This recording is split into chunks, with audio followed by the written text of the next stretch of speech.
हरे कृष्णा। आज श्रीला रघुनंदन ठाकुर जी का तिरुभाव दिवस है। श्रीला रघुनंदन ठाकुर जी बहुत ही प्रोमिनेंट आचार्य हैं हमारे। तो आज उनके लाइफ से जुड़े 21 फैक्ट्स हम आपको बताएंगे। नंबर 1, श्रीला रघुनंदन ठाकुर जी का आविर्भाव 1510 में हुआ था, बसंत पंचमी के दिन। नंबर 2, कृष्ण लीला में श्रीला रघुनंदन ठाकुर जी 2 रूप में हैं। माधुर्य रूप में वो हैं कंदर्प मंजरी और साख्य रूप में वो हैं प्रिय नर्म सखा उज्ज्वल। और द्वारका लीला में वो स्वयं प्रद्युम्न हैं जो कि कंदर्प काम रूप के अवतार हैं। नंबर 3, श्रीला रघुनंदन ठाकुर जी का प्राकट्य बंगाल में कटवा नामक एक जगह है, वहां से 3-4 मील दूर एक स्थान है श्रीखंड, वहां पे हुआ था। नंबर 4, पिताजी का नाम है मुकुंद दास जो कि मुस्लिम राजा के यहाँ पर वैद्य थे। नंबर 5, उनके 2 चाचा भी हैं, श्रीला नरहरि ठाकुर और श्रीला माधव दास। नंबर 6, बचपन से ही वो अपने जो घर के विग्रह थे श्री श्री राधा गोपीनाथ जी उनकी सेवा करते थे। तो ये राधा गोपीनाथ जी उनके पारिवारिक मतलब उनके दादा ने ऐसे करके उन्होंने सेवा की थी। नंबर 7, श्रीला रघुनंदन ठाकुर जी के जो पिताजी हैं मुकुंद दास, वो भी बहुत बड़े कृष्ण भक्त थे। तो एक समय क्या हुआ, वो वहाँ पर बैठे हुए थे मुस्लिम राजा के साथ, और वहाँ पर मुस्लिम राजा को जो उनके सेवक थे वो मोर पंख से हवा कर रहे थे। तो उनकी नज़र जब गई, वैद्य थे वो, उनसे डिस्कशन चल रहा था कुछ राजा का, तो जब मुकुंद दास जो जी थे उनके पिताजी, उनकी जब नज़र गई मोर पंख को देखा तो सब कुछ भूल गए।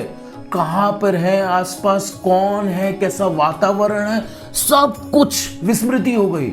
और क्या करने लगे, चिल्लाने लगे, कृष्णा कृष्णा कृष्णा, खूब तेज तेज चिल्लाने लगे, उछलने लगे, कूदने लगे, चिल्ला चिल्ला के वहीं पर मूर्छित हो गए। नंबर 8, एक बार मुकुंद दास जो उनके पिताजी हैं वो कहीं बाहर जा रहे थे काम से एक दिन के लिए। तो उन्होंने अपने पुत्र को बुलाया, श्रीला रघुनंदन ठाकुर जी को, बोला इधर आओ बेटा, बेटा देखो मैं बाहर जा रहा हूँ, तो ये राधा गोपीनाथ जी की सेवा तो तुम करते हो, लेकिन अब तुम्हें थोड़ा और ज्यादा जिम्मेदारी लेनी होगी।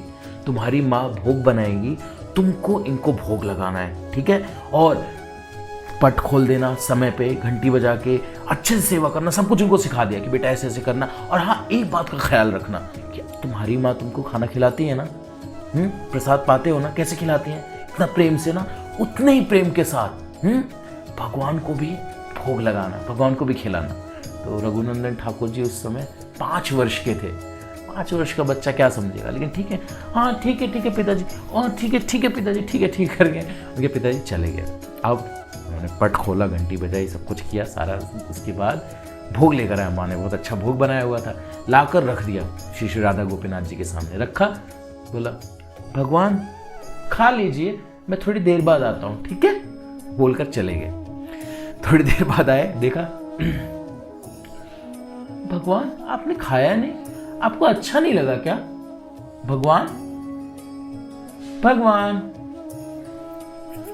भगवान आपको अच्छा नहीं लग रहा क्या? आप खा क्यों नहीं रहे? भगवान आप खा क्यों नहीं रहे? भगवान खाइए ना भगवान, आपको अच्छा नहीं लग रहा क्या? भगवान खाइए ना भगवान खाइए, भगवान ऐसे मत करिए भगवान, पिताजी ने मुझे बोला था आपको खिलाना है, पिताजी अगर मुझे देखेंगे क्या बोलेंगे, भगवान खा लीजिए। उसे कर तेज चिल्ला के रोने लगे।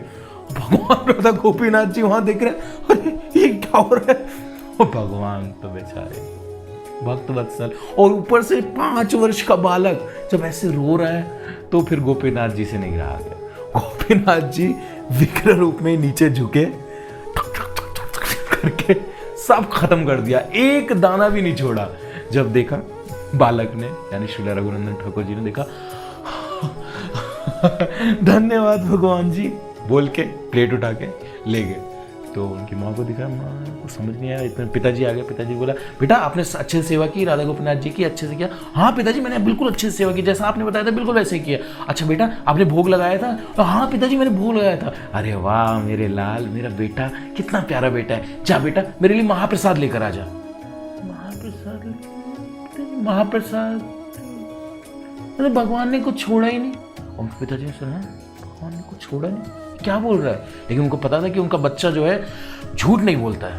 तो उन्होंने सोचा कि क्या हो सकता है, क्या इसको भूख लग गई थी, खुद खा लिया इसने, क्या, वो समझ नहीं पाए। नंबर 9, बाद में पिताजी ने उनको दोबारा बोला बेटा जाओ भोग लगा के आओ। तो उस समय अच्छा खासा भोग बना था और लड्डू थे, तो वो लेकर गए और पिताजी क्या किया, वो छुप के देखने लगे कि ये करता क्या है, कैसे भोग लगाता है। तो जब गए फिर से भगवान खा लीजिए, थोड़ी देर हुआ नहीं खाया, भगवान खा लीजिए ना। अब भगवान को तो पता है कि वहां से पीछे मुकुंदास जी देख रहे हैं उनके पिताजी, और वो पीछे पड़ गए, नहीं भगवान खाइए, भगवान खाइए, भगवान खा लीजिए, भगवान खा लीजिए, खा लीजिए। और भगवान फिर से, भगवान का हृदय पिघल गया, ओह मेरा बच्चा इतना प्यार से बोल रहा है। और भगवान ने फिर से झुक के लड्डू उठाया और आधा खाया, आधा खा के रख दिया वहां पर। और पीछे से उनके पिताजी देख रहे हैं और देखकर हैरान हो गया, आश्चर्यचकित हो गया, ये क्या हुआ, मतलब ये भगवान ने, मतलब अब तक तो भगवान अपने नेत्रों से ही खाते हैं, मतलब हम लोग जो भोग लगाते हैं भगवान अपने नेत्रों से खाते हैं, लेकिन भगवान स्वयं खा रहे हैं। ये देखकर उसके पिता इतना भाव विवल हो गए, अपने बच्चे को गले से लगाया, गोदी में बैठा के इतना रोने लगे, इतना रोने लगे, मतलब रो रो के पूरा गीला कर दिया श्रीला रघुनंदन ठाकुर जी को। बहुत बहुत ज्यादा प्रसन्न हुए कि मेरा बच्चा जो है भक्ति में इतना बढ़ चढ़ के आ गया है। नंबर 10, तो वो जो आधा लड्डू भगवान ने खाया था उसके आज भी दर्शन होते हैं भाग्यशाली लोगों को। नंबर 11, श्रीला रघुनंदन ठाकुर जी जब 8 वर्ष के हुए तो उनके पिताजी उनको चैतन्य महाप्रभु से मिलवाने ले गए। तो जब वहां पर गए नीलांचन पुरी में, जगन्नाथपुरी में, तो वहां पर जब गए तो श्रीला रघुनंदन ठाकुर जी ने चैतन्य महाप्रभु को देखा, उनको प्रणाम किया और प्रणाम करते ही श्लोक बना दिया एक बहुत बढ़िया सा। 8 वर्ष का बालक तुरंत श्लोक बना दिया, और श्लोक में वो क्या कह रहे हैं कि हे गौर हरि, आपका जो शरीर कितना सुंदर है, तो कितनी कांति निकल रही है उसमें से, मतलब इतना सुंदर शरीर है कि कामदेव भी आपसे ईर्ष्या करने लगे। और मतलब मैं तो बता रहा हूँ, उन्होंने श्लोक बनाया, बहुत सुंदर श्लोक बनाया, आसपास के जितने लोग थे देख रहे थे, अवाक रह गए, तो इतना छोटा बच्चा इतना अच्छा श्लोक वो भी इंस्टेंट बना दिया उसने। और चैतन्य महाप्रभु बहुत प्रसन्न हुए ये देखकर। नंबर 12, तो एक बार चैतन्य महाप्रभु जी ने पूछा उनके पिता रघुनंदन ठाकुर जी के पिताजी से, मुकुंद जी से, कि एक बात बताओ मुकुंद, आप में और रघुनंदन में पिता कौन है और पुत्र कौन है? ऑफ कोर्स वो तो उनको पता ही है और दिख भी रहा है कौन है पिता कौन है पुत्र। तो मुकुंदास जी ने बोला, हे महाप्रभु, ये रघुनंदन ये मेरा पिता है और मैं इसका पुत्र हूं। क्यों? क्योंकि कृष्ण भक्ति, जो वास्तविक कृष्ण भक्ति है, मुझे और मेरी पत्नी को मेरे बच्चे से मिली है, तो ये मेरे पिता हुए। तो चैतन्य महाप्रभु जी बहुत प्रसन्न हुए, उन्होंने कहा हाँ बिल्कुल ठीक, जो कृष्ण भक्ति दे वो पिता ही होता है, बिल्कुल पिता समान होता है, और जिसको कृष्ण भक्ति दे रहे हैं वो पुत्र होता है। नंबर 13, श्रीला अभिराम ठाकुर जी को आप सब जानते हैं? तो अभिराम ठाकुर जी जो थे वो जिसको भी प्रणाम करते, अगर किसी शिला को प्रणाम कर रहे हैं, अगर वो शालिग्राम शिला नहीं है तो फट जाती। अगर किसी विग्रह को प्रणाम कर रहे हैं, वो विग्रह अगर बोनाफाइड नहीं है, सही नहीं है, अच्छे से मतलब उनकी पूजा नहीं हो रही, तो विग्रह फट जाते थे। और अगर किसी व्यक्ति को प्रणाम करते जो कि कृष्ण भक्त नहीं है, उनको प्रणाम करते, तो वो व्यक्ति हरि बोल हो जाता उसका। तो अभिराम ठाकुर जी आ रहे थे मिलने के लिए श्रीला रघुनंदन ठाकुर जी से, तो उनकी माँ को तो पता ही था, रघुनंदन ठाकुर जी की जो माँ थी उनको पता ही था अभिराम ठाकुर जी के बारे में, तो वो उनको छुपा दिया, श्रीला रघुनंदन ठाकुर को छुपा दिया कि नहीं मैं नहीं मिलने दूंगी।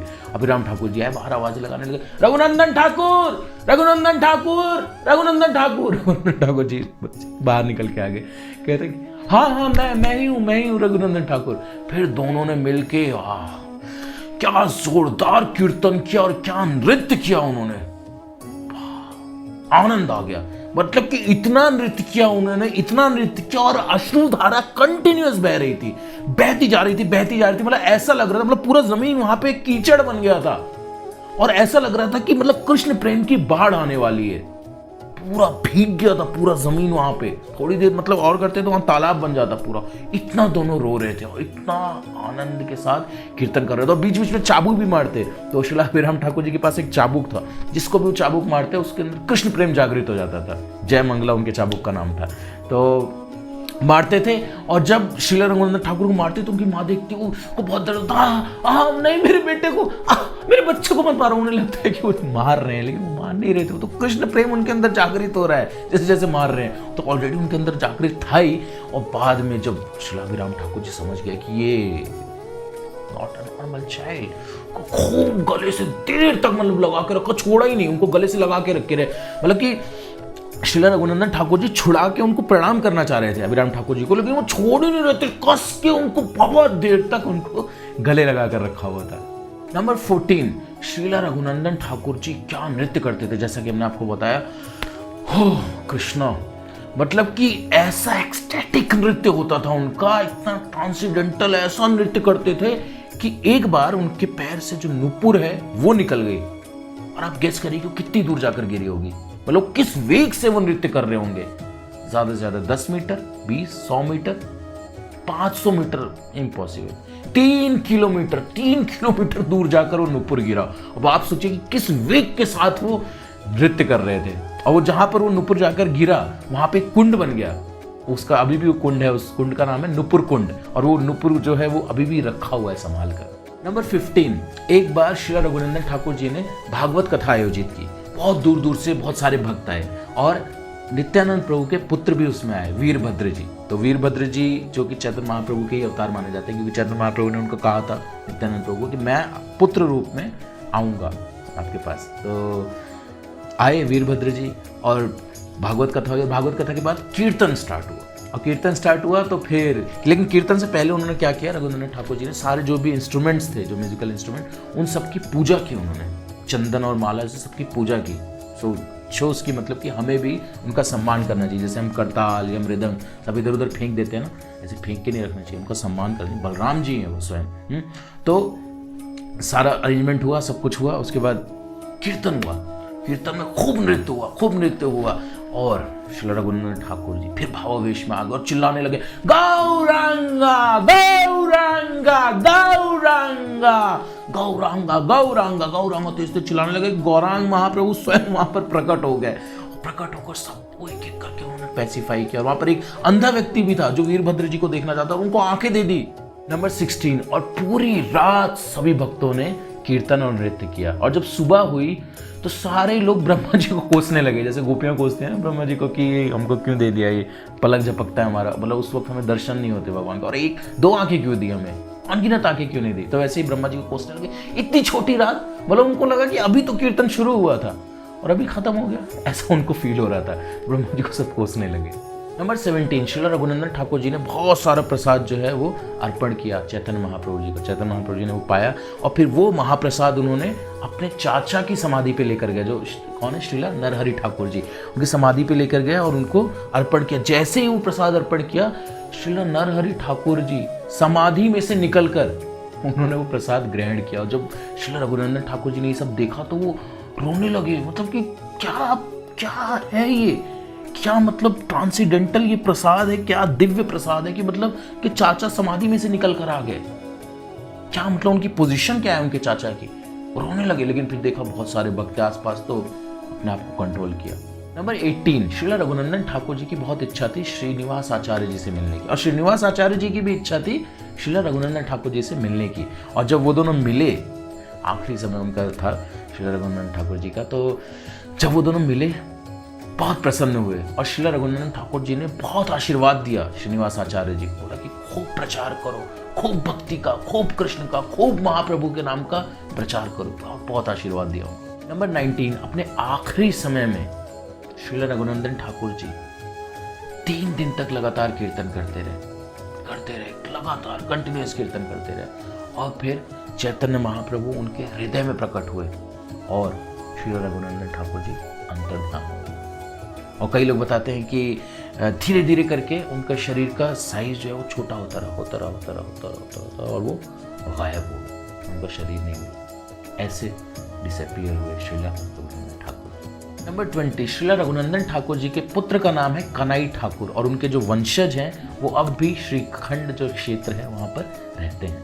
नंबर 21, श्रीखंड जो है, अगर आप लोग जाना चाहते हैं तो कटवा से आसानी से आप लोग जा सकते हैं, वहाँ से बस और ट्रेन चलती है, आसानी से आप लोग वहाँ पर जा सकते हैं। तो ऐसे महान हमारे जो आचार्य हैं श्रीला रघुनंदन ठाकुर जी, उनका आज तिरोभाव दिवस है, तो हम उनके चरणों में कोटि कोटि कोटि कोटि प्रणाम करते हुए हम प्रार्थना करते हैं कि जिस प्रकार जो उनके हृदय में जो भावना थी, जो भगवान के लिए प्रेम था कि भगवान विग्रह रूप से निकल कर स्वयं वहां पे उन्होंने वो भोग जो है पाया।